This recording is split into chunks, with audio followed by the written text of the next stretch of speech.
Good morning, MAB Elementary. This is Mr. T. I'm going to introduce these guys here in just a minute. But this is our circle for Tuesday, May the 5th. The year is 2020. And sadly, today is going to be a rainy day. All right? Looks really good out there right now, but it's not going to be so good. But I got two guys here who want to tell you what they're up to here. What are we doing here, guys? All right, so Who are you? I am Robin. Terrio. Is Bo Terrio. Well, you can talk. All right, go ahead. All right, so we're at the tree house. Our tree house, we have a ton of land. So we got this tree house. We built it a while ago. And Bo, would you like to say anything? I would like to say it's hello, Owen. That's nice. Hopefully I can have a play with you after the coronavirus is over. Yeah, we all hope that virus is good. That virus goes away soon. So where are we here, guys? This woods we're in here. What do we call this part of our yard? The back 40. Yeah, it's the back 40. It's pretty cool. We're really grateful that we've got this wonderful place to play. And who is it who built this treehouse for us? Oh, Dad.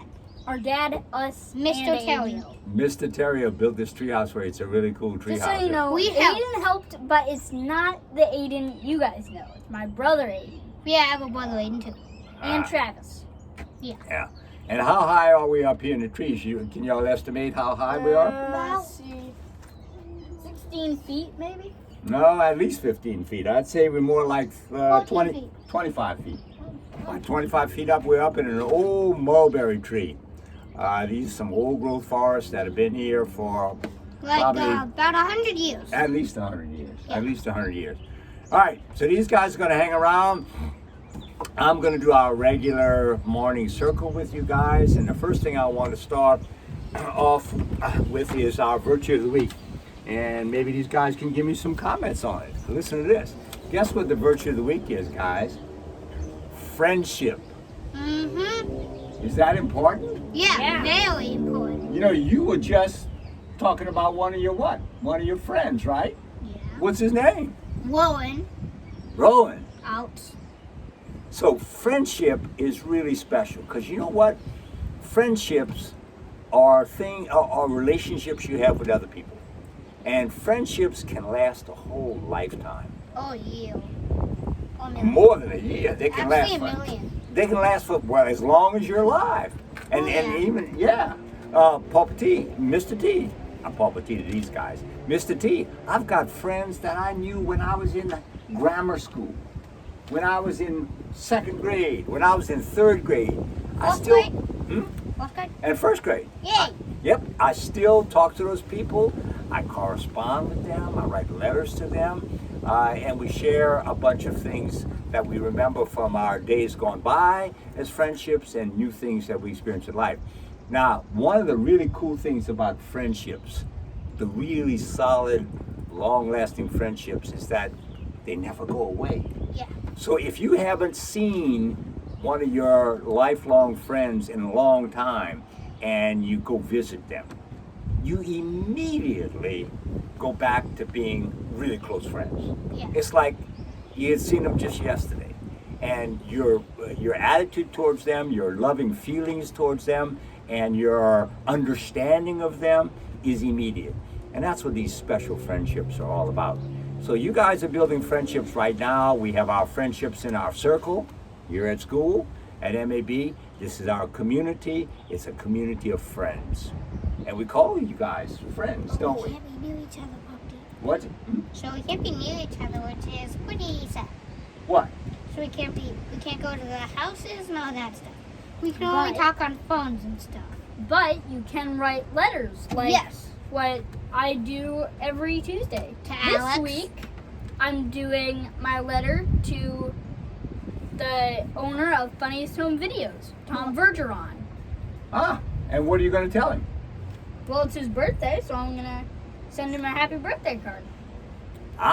So that's another thing you get to do with your friends. And that's a great way to Yes. remember your friends and your friendships in a special way. But he's not even Robin's friend, so he's building a friendship right now. building a friendship. Did you hear that? What a great idea. Friendships need to be built. They're like houses. You build a foundation on the friendship, and then you build the walls, and then you furnish it with all kinds of experiences over your life, and you have a whole friendship. Nice, Bo. You build your friendships. Really cool. All right. So that's our virtue of the week, friendship. Think about it. Yeah. Build it. Let's build as many good friendships as we can, and hopefully we'll be back at school soon. Yeah. Yeah, with all of our friends. Huh? Yeah, and it would be very, very nice to see all of your kind smiles. All your kindest friends. Huh? All right, you guys gonna go hang out somewhere else while Mr. T does the lessons? Say bye. Bye, friends. Bo's out. Adios. Adios, amigos. Adios, amigos. In Espanol, amigos is friends. Very nice. All right, guys, we'll see you later. All right, so this day in history, which we always love to do here on our circle. May 5th, throughout history, as I'm in our treehouse. Going way back, in the year 1215 in England, the barons, the nobles, they were feeling oppressed by the king, King John. And he was taxing them and making them do things that they didn't want to do. And so they demanded that King John recognize their rights, their individual rights, and eventually produced a document in 1215. And that document was called the Magna Carta. And it was the first document signed by a ruler, in this case King John, acknowledging the rights of the citizens that he ruled. And the Magna Carta actually became the basis for the Constitution of the United States of America. So it's a critical document. This is a critical moment in time when rulers acknowledged that their subjects had rights. Magna Carta, 1215. In 1216, in a completely different part of the world, Kublai Khan, one of the most powerful leaders of the ancient world, became the ruler of the Mongolian Empire. Mongolia was an empire that was eventually they conquered almost all of Asia, and they even moved into Eastern Europe, into what's now Hungary and Romania and Bulgaria. And they were a very, very powerful culture of people. Kublai Khan ruled them. They were warriors. They rode horses. And they were nomads. So as they moved around, they lived on the land, and they were very, very skillful warriors and were able to conquer much of Europe at the time and Asia. In 1494, Christopher Columbus claimed Jamaica for Spain. He had sailed on several voyages to the New World from Europe, and he landed in Jamaica in 1494 and claimed it for the sovereigns of Spain, Isabella and Queen Isabella of Spain. In 1809, Mary Christ was the first woman to ever be awarded a patent in the United States of America. A patent means that when you've invented something and you register it with the patent office, no one else can manufacture that invention unless they pay you a royalty for doing so. It's a patent. You own the design, and it's protected by law. And the machine that she designed was a weaving machine that could weave straw and silk thread together. In 1821, Napoleon Bonaparte died on the island of St. Helena in the South Atlantic, a remote island in the middle of nowhere down the South Atlantic Ocean. You need to look on a map and see if you can find St. Helena. Napoleon was the conqueror of Europe in the latter part of the 18th century. And he and the French armies that he led conquered almost all of Europe. He was a very, very powerful man. He was a wise man in many ways, but he was an emperor. He was a dictator. people had no freedom under him, and eventually he was overthrown by democratic forces.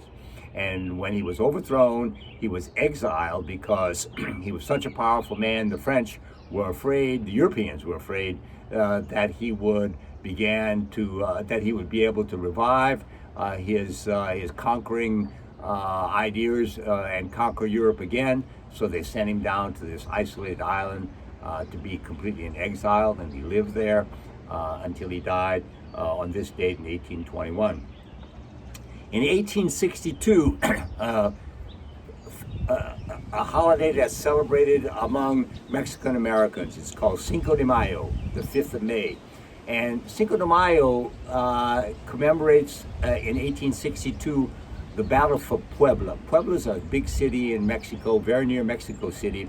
And at the time, the French armies were expanding and trying to conquer Mexico. And they had made it from the coast of the Caribbean into the hinterland of Mexico, and they were coming up to Mexico City. They got to Puebla, and a kind of ragtag army of Mexican irregulars defeated the well-equipped and well-disciplined French army, and that was a heroic moment for the Mexican people that is celebrated today by Mexican Americans all around the United States. It's called the Cinco de Mayo. In 1891, a big music hall opened up in New York City. It came to be, is now known as the Carnegie Hall, and it's a place where you can go to hear great entertainment. The first performances that were there were the New York Philharmonic Orchestra playing a Tchaikovsky symphony. In 1921, your moms might recognize this name, Coco Chanel, a French designer, and she marketed a perfume called Chanel No. 5, and it became one of the most popular perfumes, colognes that women have worn ever since 1891. It has a wonderful smell, and maybe your mom's got some Chanel No. 5 on her nightstand. Go and ask her if you can smell it. In 1934, the first Three Stooges movie was shown. It's slapstick comedy. Mr. T, when I was growing up, we watched them. They were really fun to watch. Really, really silly, very physical comedy. They do all kinds of silly things. And it's funny even to this day. So maybe your moms and dads could get you the Three Stooges on one of the TV channels now, and you could look at some of them to see what humor and what made people laugh in the 1930s. 1961, astronaut Alan Shepard on Mercury 7 was the first American human to go into outer space. He didn't orbit the Earth, just flew into suborbital space and came back and landed in the ocean.